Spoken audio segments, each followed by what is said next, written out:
Okay. 'The Odyssey' movie మీకు క్లియర్‌గా అర్థం అవ్వడానికి మీరు తెలుసుకోవాల్సిన విషయాలన్నీ ఈ వీడియోలో కవర్ చేద్దాము. మళ్ళీ 'నోలన్ మామ' మూవీస్ అర్థం కావురా బాబు అని డైలాగ్ వేసుకుంటూ థియేటర్ నుంచి బయటకొచ్చే సిట్యుయేషన్ అవాయిడ్ చేసేలా ప్రయత్నం చేద్దాం. సింపుల్‌గా మాట్లాడుకుంటే 'ట్రాయ్' మూవీ చూసి మీరు ఈ మూవీ చూస్తే ఆల్మోస్ట్ సెట్ ఉంటారు. బట్ 'ట్రాయ్' మూవీ అర్థం అవ్వాలన్నా కొంచెం గ్రీక్ మిథాలజీ ఐడియా ఉండాలి. సో మీరు 'ట్రాయ్' చూడకపోయినా లేదా చూసినా అర్థం కాకపోయినా లేదా మర్చిపోయినా అవన్నీ ఈ వీడియోలో కవర్ చేస్తాను. వెరీ బేసిక్ నుంచి స్టార్ట్ చేస్తా.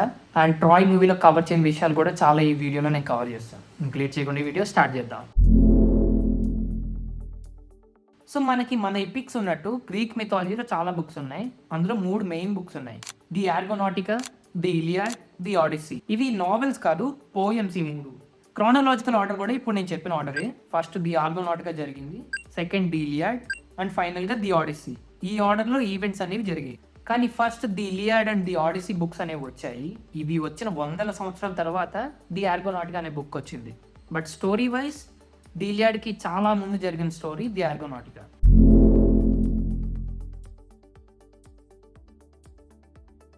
ఫస్ట్ 'ది ఆర్గోనాటికా' ఏదైతే ఉందో అది చాలా ఓల్డ్ జనరేషన్ స్టోరీ. ఈ ఈవెంట్స్ ఇప్పుడు 'ది ఆడిస్సీ' మూవీకి లింక్ ఉండవు. సో మనం ఇది పక్కన పెట్టేద్దాం. అంటే చిన్న చిన్న కనెక్షన్స్ ఉంటాయి బుక్స్లో, బట్ మోస్ట్లీ అవసరం లేదు. బట్ మీకు ఇంట్రెస్ట్ ఉంటే 'జేసన్ అండ్ ది ఆర్గనాట్స్' అని 1963లో ఒక మూవీ ఉంది, అది చూడండి. 'ది ఆర్గనాటికా' మెయిన్ పార్ట్ అంతా కవర్ చేస్తారు ఈ మూవీలో. ఇందులో main 'the Iliad and the Odyssey' Homer అనే అతను రాశారు అరౌండ్ 750 BCలో. హోమర్ ఎవరు అని చెప్పడానికి హిస్టారికల్ ఎవిడెన్స్ ఏమీ లేదు. ఇలా ఉంటాడని చెప్పడానికి ఒక పెయింటింగ్ కూడా లేదు. మీరు ఆన్లైన్లో ఏదైనా హోమర్ పెయింటింగ్ అని చూస్తే అవన్నీ ఫ్యాన్ ఆర్ట్స్. అసలు ఆ పేరు హోమర్ కూడా అది రియల్ నేమా పెన్ నేమా అని ఇప్పటికీ డిబేట్స్ జరుగుతూ ఉంటాయి. 'ది ఆర్గనాటికా' అపోలోనియస్ ఆఫ్ రోడ్స్ అనే అతను రాశారు అరౌండ్ 295-215 BC టైంలో. అంటే హోమర్ టైంకి చాలా వందల సంవత్సరాల తర్వాత రాశారు. సరే, ఇంకా హిస్టరీ వద్దు, మెయిన్ స్టోరీలోకి వెళ్దాం.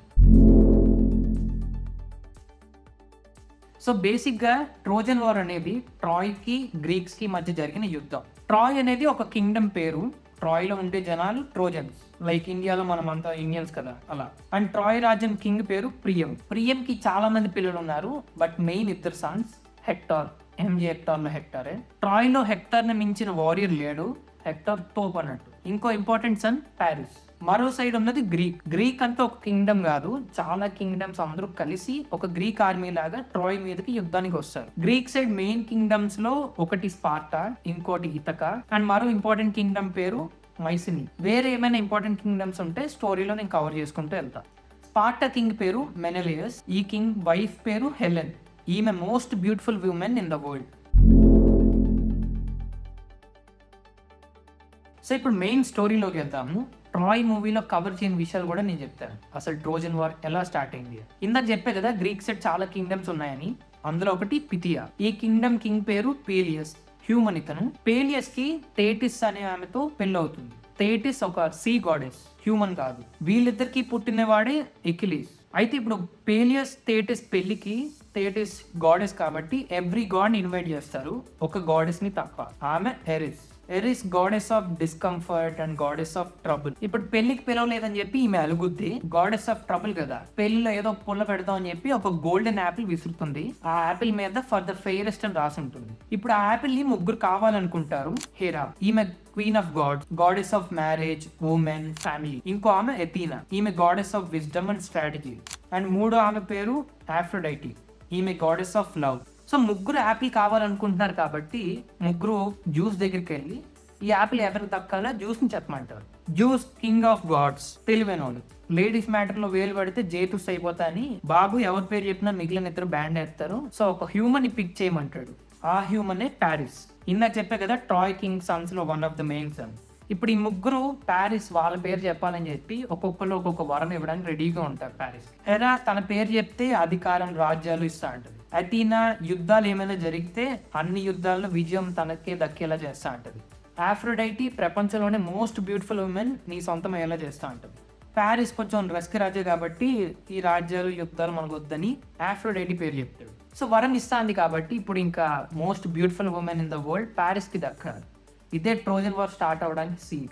World most beautiful women Helen. మీరు ఇక్కడ నేమ్స్ గుర్తుపెట్టుకోవాలి, ఎందుకంటే ట్రాయ్ మూవీలో హెలెన్ క్యారెక్టర్ ప్లే చేసింది డయానా క్రూగర్. ది ఆడిస్సీలో లుబితా న్యోగో ప్లే చేశారు. సో ట్రాయ్ మూవీకి డైరెక్ట్ స్టోరీ కనెక్షన్స్ ఉంటాయి కాబట్టి మీరు ఫేసెస్ కాదు పేర్లు గుర్తుపెట్టుకోవాలి. మాట ప్రకారం హెలెన్ ప్యారిస్ తో జంప్ చేయాలని, కానీ మెనెలియస్ కి ఇది పెద్ద ఇన్సల్ట్. రాజు రాణినే కాపాడుకోలేకపోతే పరుగు పోతుంది. మెనెలియస్ తన బ్రదర్ ని హెల్ప్ అడుగుతాడు.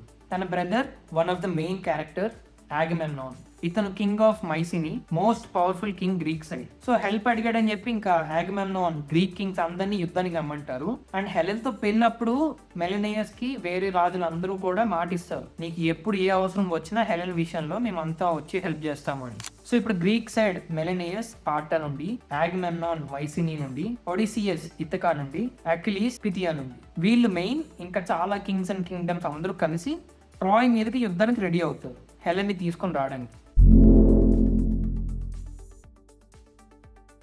సో ఈ స్టోరీస్ లో కొన్ని భవిష్యవాణిలు ఉంటాయి, ప్రాఫెసీస్. అందులో ఒకటి, ట్రాయ్ని ఓడించాలంటే గ్రీక్ ఆర్మీలో ఎకిలియస్ ఉండాల్సిందే. మరో ప్రాఫెసీ, ఎకిలీస్ ట్రాయ్ కి వెళ్తే చనిపోతాడు. ఎకిలీస్ హాఫ్ హ్యూమన్ హాఫ్ గాడ్, వాళ్ళ మదర్ సీ గాడెస్ కదా. సో వాళ్ళ మదర్ మనోడు యుద్ధానికి పోతే రిస్క్ అని చెప్పి స్కైరోస్ అనే ఒక ఐలాండ్ లో దాచేస్తుంది. అక్కడ లేడీ వేషంలో ఆ ఐలాండ్ కింగ్ డాటర్స్ మధ్యలో లేడీలా హైడ్ అవుతాడు ఎకిలీస్. కానీ గ్రీక్ వాళ్ళు ఎకిలీస్ వస్తే గానీ యుద్ధానికి వెళ్ళలేరు. సో ఒడిసియస్ సీన్లోకి ఎంటర్ అవుతాడు. ఒడిసియస్ ఎంత రాజైనా గ్రేట్ వారియర్ కాదు, కింగ్ కాబట్టి బేసిక్ ఫైటింగ్ స్కిల్స్ ఉంటాయి.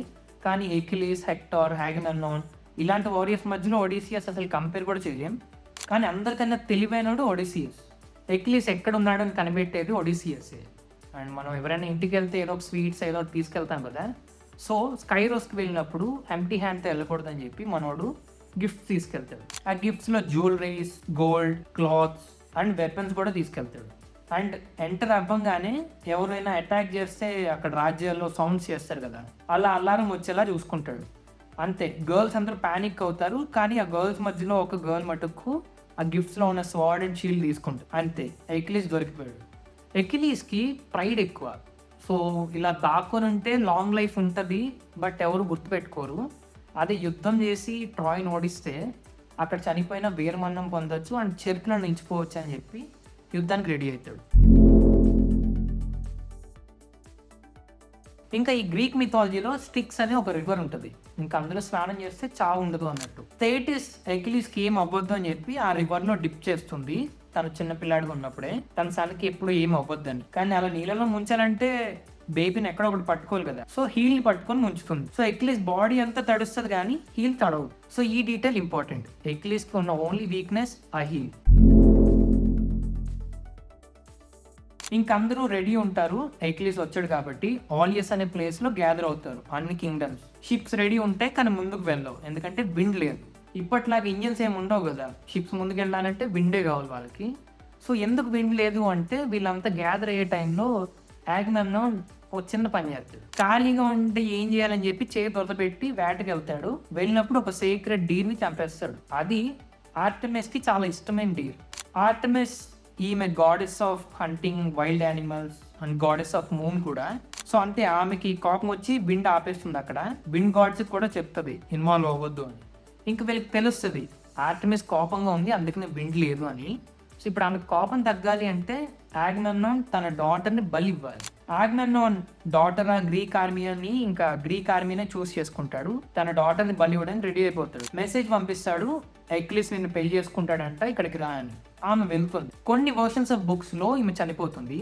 కొన్ని వర్షన్స్ లో ఆర్టెమిస్ ఆ గాడెస్ ఎవరైతే ఉన్నారో ఆమె కాపాడి తీసుకెళ్ళిపోతుంది. బట్ ఈదర్ వే వీళ్ళ దృష్టిలో ఆగమెమ్నాన్ ఇంకా గ్రీక్ ఆర్మీ దృష్టిలో ఆమె చనిపోయినట్టే. అండ్ ఇది ఆగమెమ్నాన్ ఫ్యామిలీ మొత్తం నాశనం అవడానికి నాంది. విండ్ వచ్చాక గ్రీక్ ఆర్మీ అంతా ట్రాయ్ రీచ్ అవుతారు. కానీ మరో భవిష్యవాణి ఉంది. ట్రాయ్ లో అడుగుపెట్టిన ఫస్ట్ పర్సన్ ఫసక్ అని. అందరూ భయపడుతూ ఉంటారు. కానీ ఒక గ్రీక్ వారియర్ ప్రొటేసిలియస్ అని షీల్డ్ విసిరి ఆ షీల్డ్ మీదకు దూకుతాడు. నేను ఫస్ట్ కాలు ల్యాండ్ మీద పెట్టలేదు, భవిష్యవాణిని చీట్ చేశాను, నేను ఇంకా ఐన్స్టీన్ తర్వాత నేనే తెలివాను అని వాట్ ఆర్ యూ థింకింగ్ అనుకుంటాడు. బట్ యుద్ధంలో ఫసక్. భవిష్యవాణిని అండర్ ఎస్టిమేట్ చేయొద్దు సరోజ. యుద్ధంలో సోల్జర్స్ జనాలు గోల్డ్, ఫుడ్ అన్ని లేపేస్తారు. అలాగే ఉమెన్ ని కూడా తీసుకెళ్లిపోతారు. ఇది రియాలిటీలో కూడా జరిగింది. వరల్డ్ వార్ 2 అప్పుడు సిటిజన్స్ ని లూట్ చేయడం, లేడీస్ మీద చాలా అరాచకాలు ఇవన్నీ జరిగినవి, హిస్టారికల్ ఫ్యాక్ట్స్ ఇవి. ఎనీవే అలా వార్ జరిగే టైంలో ఎక్కిలీస్ ఒక సిటీని దాడి చేస్తున్నప్పుడు ఒక ఫ్యామిలీలో బ్రెసియస్ అని ఒక ఆమె ఉంటది, ఆమెను తీసుకెళ్లిపోతాడు. ఆమె హస్బెండ్ బ్రదర్ అందరినీ చంపేసి. ఎక్కిలీస్ వార్ ప్రైజ్ ఏమి ఇప్పుడు బేసిక్గా ఇలా తీసుకెళ్లిపోయిన లేడీస్ అందరూ బందీలు అన్నట్టు. బట్ ఎక్కిలీస్కి బ్రెసియస్ మీద కొంచెం ఫీలింగ్స్ అనేవి స్టార్ట్ అవుతాయి. చాలా రెస్పెక్ట్ఫుల్గా ట్రీట్ చేస్తాడు అండ్ పెళ్లి చేసుకుందాం అనుకుంటాడు కూడా, ఇంకా అంత డీప్లో లవ్లో ఉన్నట్టు. కట్టు పన్న ఆగ్మెమ్నాన్ కూడా ఒక టౌన్ రైడ్ చేసి చెరిసిస్ అనే ఒక యంగ్ ఉమెన్ ని తీసుకెళ్లిపోతాడు. ఆమె ఫాదర్ వద్దంటాడు, మనోడు వినడు. ఆమె ఫాదర్ ఒక ప్రీస్ట్ అపోలో గాడ్ టెంపుల్లో. Apollo god of sun and light, god of music, poetry, art, god of medicine and disease, god of prophecy, god of archery కూడా. ఈ ఫాదర్ ఇంకా అపోలో గాడ్ కి ప్రే చేస్తే గ్రీక్ క్యాంప్ లో మనందరికి ఒక డిసీజ్ స్ప్రెడ్ చేస్తాడు అపోలో గాడ్. గ్రీక్ సోల్జర్స్ ఎవరు యుద్ధం చేయలేకపోతారు ఆ డిసీజ్ తో. యుద్ధం చేయకుండా అలా ఖాళీగా పడుకున్నా చనిపోతూ ఉంటారు. ఇంకా చేసేది ఏం లేక ఆగ్మెమ్నాన్ చెరిసిస్ ని వదిలేద్దాం అని డిసైడ్ అవుతాడు. కానీ పెద్ద తీటగాడు కదా, నేను ఒక్కడిని ఎందుకు ఇవ్వాలి వార్ ప్రైజ్ అని చెప్పి ఎక్కిలీస్ వార్ ప్రైజ్ బ్రేసియస్ ని కూడా తీసుకెళ్లి వదిలేస్తాడు. ఎక్కిలీస్ కి వదిలేసినా పర్లేదు, ఆమె అక్కడెక్కడ ఉంటుంది, వార్ అయిపోయిన తర్వాత కూడా ఎంపే చేసుకోవచ్చు. It's not about love or romance, it's about pride, honour and status. ఎక్లీస్కి చాలా కోపం వస్తుంది. ఇంకా కోపంలో ఆల్మోస్ట్ ఆగ్మెమ్నాన్ని లేపైపోతాడు. కానీ ఎథీనా గాడ్ ఆఫ్ విజ్డమ్ ఆపుతుంది. కానీ ఎక్లీస్కి కోపం తీరదు. ఇంకా వార్లో నేను పార్టిసిపేట్ చేయనని చెప్పి టెంట్లో తొంగుంటాడు. హెక్టార్ ఇందాక చెప్పే కదా, ట్రాయ్ కి ప్రిన్స్, ప్యారిస్ వాళ్ళన్నా. ఎక్లిస్ కి డైరెక్ట్ పోటీ ఇచ్చే సత్తా ఉన్నాడు. కానీ ఎక్లిస్ లాగా గ్లోరీ కోసం యుద్ధం చేయట్లేదు. ట్రాయ్ హెక్టార్ వాళ్ళ హోమ్. అది గ్రీక్ చేతుల్లో పడితే తన వైఫ్ సన్ సఫర్ అవుతారని వాళ్ళని కాపాడుకోవడానికి యుద్ధం చేస్తున్నాడు. ఇంకా ఎక్లిస్ యుద్ధం చేయట్లేదు కాబట్టి వార్ వన్ సైడ్ అయిపోద్ది హెక్టార్ వల్ల. గ్రీక్ ఆర్మీని మొత్తం వెనక్కి తోసేస్తాడు. ఇంకా ఆల్మోస్ట్ వాళ్ళు స్టార్ట్ చేసిన షిప్స్ వరకు తోసేస్తాడు. ఇప్పుడు గ్రీక్ షిప్స్ కి ఏమైనా అయితే వాళ్ళ ఇంటికి కూడా వెళ్ళలేరు. గ్రీక్ చాలా టఫ్ స్పాట్ లో ఉంటది ఇప్పుడు. ఎక్లిస్ కి ఒక ప్రాణ స్నేహితుడు ఉంటాడు, పాట్రోక్లియస్. ఎక్లిస్ ఫైట్ చేయట్లేదని పాట్రోక్లియస్ ఎక్లిస్ ఆర్మర్ వేసుకొని యుద్ధానికి వెళ్తాడు. ట్రోజన్స్ ఆ ఆర్మర్ చూసే సగం మంది వెనక్కి వెళ్ళిపోతారు భయంతో. ఎక్లిస్ అంటే హడన్మర్. ఎక్లిస్ షిప్ నుండి దూరంగా పంపే వరకు ఓకే, ట్రాయ్ వరకు లోపలికి వెళ్ళొద్దు అని ముందే చెప్తాడు. కానీ ట్రోజన్స్ అందరూ వెనక్కి వెళ్ళడం చూసి అతి ఉత్సాహంతో పాట్రోక్లియస్ ట్రాయ్ వరకు వెళ్ళిపోతాడు. ఇక్కడ Apollo God, son of light, medicine, poetry ఉన్నాడు మనోడు, ఆల్ ఇన్ వన్. ఆ అపోలో గాడ్ మళ్ళీ వస్తాడు. వచ్చి బాబు మోహన్ పొట్రోక్లియస్, ట్రాయ్ ను ఓడించే తలరాత చేతిరాత నీ చేతుల్లో లేదు, వెనక్కి పో అని నీట్ గా 3 సార్లు చెప్తాడు. మనోడు వినకుండా తలరాత రాసేది బ్రహ్మ, నువ్వెవడు రావుంగమ్మ ప్రీతే అని పట్టించుకోడు. ఇంకా అపోలో ఒక దెబ్బ ఎత్తాడు, కింద పడతాడు. ట్రాయ్ ఆర్మీలో ఒకడు వెనక్ నుంచి పొడుస్తాడు. గాయపడిన పొట్రోక్లియస్ ని హెక్టార్ వేసేస్తాడు. ఎక్లిస్ తన ప్రాణ స్నేహితుడు చనిపోయాడని కోపంతో మళ్ళీ బ్యాటిల్ ఫీల్డ్ లోకి దిగుతాడు. ఎక్లిస్ రేజ్ ఏంటో అప్పుడు చూస్తాడు ట్రోజన్స్. ఎంతైనా ఆఫ్ గాడ్ కదా. Finally Hector Achilles fight. Achilles Hector వేసేస్తాడు. చనిపోయే ముందు చివరి కోరిక లాగా డెడ్ బాడీ తన కింగ్డమ్ కి వదిలిపెట్టే అని చెప్పి అడుగుతాడు. ఎక్లిస్ కోపంతో అది కూడా వినడు. డెడ్ బాడీని తన చారియట్ కి కట్టేసి ట్రాయ్ చుట్టూ రౌండ్లు వేసి తన టెంట్ దగ్గరికి తీసుకుపోతాడు. Priam, Troy king, Hector father night ఎవరికి తెలియకుండా ఎక్లిస్ టెంట్ లోకి వెళ్ళి నానండా బాడీ గివ్ డా అని రిక్వెస్ట్ చేస్తాడు. ఎక్లిస్ ఇంకా అప్పుడు కోపం తగ్గించుకొని మళ్ళీ హ్యూమన్ లో ఆలోచించి ప్రియంతో కాసేపు ఏడుస్తాడు కూడా. అండ్ హెక్టార్ బాడీని ఇచ్చి పంపించేస్తాడు. ట్రాయ్ కింగ్, ప్రియం 11 days యుద్ధం ఆపేద్దాము, హెక్టార్ కి ప్రాపర్ ఫ్యూనరల్ సెరమనీ జరపాలి అని చెప్పి ఎక్లిస్ ని రిక్వెస్ట్ చేస్తే ఎక్లిస్ కూడా గ్రీక్ ఆర్మీ అందరికీ చెప్తాడు, నో వార్, 11 days పడుకోండి అంటాడు. ఇక్కడితో ది ఇలియడ్ బుక్ అయిపోయింది. ట్రోజన్ హార్స్ తర్వాత వార్ ఏమైంది ఇదంతా ది ఆడిసీ బుక్ లో చెప్తారు. హెక్టార్ ఫ్యూనరల్ సెరమనీ తర్వాత మళ్ళీ వార్ స్టార్ట్ అవుద్ది. ఎక్లిస్ ఇంకా చాలా ట్రోజన్స్ లేపేస్తాడు యుద్ధంలో. Now Apollo enter the dragon again. Achilles weakness heel ఒకటే. సో ప్యారిస్ ఒక యారో వదిలినప్పుడు అపోలో అది హీల్ కి తగిలేలా చూస్తాడు. దాంతో ఎక్లిస్ చనిపోతాడు. గ్రీక్ ఆర్మీలో ఆ ఆర్మర్ ఎవరికి దక్కాలి అని చెప్పి కొట్టుకుంటారు. ఫైనల్లీ ఒడిసియస్ కి ఆ ఆర్మర్ దక్కుద్ది. ఏజెక్స్ అని ఒక గ్రీక్ వారియర్ ఉంటాడు, తనకి ఆర్మర్ దక్కలేదని చెప్పి సూసైడ్ చేసుకుంటాడు. ప్యారిస్ కూడా తర్వాత వార్ లో చనిపోతాడు. సో అటు హెక్టార్ లేడు, ఇటు ఎకిలిస్ లేడు. సో వార్ ఎటు పోవట్లా. సో ఇప్పుడు ఒడిసియస్ ఒక ప్లాన్ తో వస్తాడు, అదే Trojan horse. Odysseus Greek commander కాదు, అది ఆగ్మెమ్నాన్. హెక్టార్ ఎకిలిస్ అంత తోపు వారియర్ కూడా కాదు, బట్ అందరికైనా తెలివైన ఒడిసియస్. వుడ్ తో ఒక పెద్ద హార్స్ చేసి లోపల గ్రీక్ వారియర్స్ ని పెట్టి ఇంకా వార్ వద్దు, టాటా బై బై, ఇది ఫేర్వెల్ గిఫ్ట్ అని చెప్పి వాళ్ళకి ఇచ్చేసి వెళ్ళిపోతారు. షిప్స్ ఎవరికి కనిపించకుండా వేరే సైడ్ దాక్కుంటారు వీళ్ళంతా. ట్రోజన్స్ అంతా చెక్ చేసుకొని నిజంగా షిప్స్ లేరు, వీళ్ళు వెళ్ళిపోయారని కన్ఫర్మ్ చేసుకొని ఆ హార్స్ లోపలికి తీసుకెళ్లిపోతారు. ట్రాయ్ కింగ్ ప్రియం కి ఒక డాటర్ కూడా ఉంది, కెసాండ్రా. ఆమె ఫ్యూచర్ చూడగలదు. సో కైలాష్ ఆ కాఫీ తాగొద్దని చెప్తూనే ఉంది, కానీ ఆమెకు ఒక శాపం కూడా ఉంది. ఆమె చెప్పింది ఎవరు నమ్మరు. నైట్ అయ్యాక గ్రీక్ సోల్జర్స్ అందరూ నీట్ గా గొర్రెల నుంచి దిగి గేట్ ఓపెన్ చేస్తారు. అంతే, ట్రాయ్ పతనం. కింగ్ ప్రియం చనిపోతాడు, కెసాండ్రాని బందీ కింద తీసుకుపోతారు, సిటీ మొత్తం తగిలడిపోద్ది. అంతే, ఇక్కడితో ట్రోజన్ వార్ అయిపోయింది.